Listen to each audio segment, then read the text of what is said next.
ito ay rated SPG. Striktong patnubay at gabay ng magulang ang kailangan. Sa pagkakasaksak ni Marites ay gusto ni Rigor na siya ang mag-imbestiga kung sino ang sumaksak, pero hindi siya papayagan ni Colonel Suarez.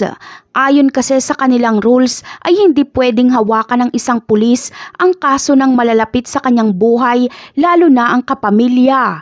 Maaapektuhan kasi ang imbestigasyon dahil mangingibabaw ang emosyon. Ngunit papayag si Colonel Suarez na hawakan ni Rigor ang kaso ni Marites sa isang kondisyon. Ito ay kung susundin ni Rigor ang mga iligal na iuutos ni Colonel Suarez at Agustus.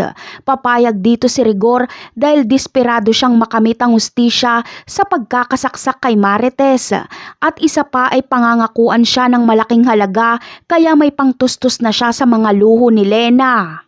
Kaya naman, ang unang iligal na misyon ni Rigor ay makuha ang diamante na Star of Venus. Makakakuha si Colonel Suarez ng impormasyon sa transaksyon nila Divina at Tanggol doon sa kanilang buyer ng diamante. Magkakaunsehan sa transaksyon na ito pero magagawang lusutan nila Tanggol. Maililigtas ni Tanggol ang buhay ni Divina. Ngunit ang susunod na makakaharap nila Tanggol ay ang mga kapulisan. Darating sila Rigor at ang pakay nila ay ang diamante.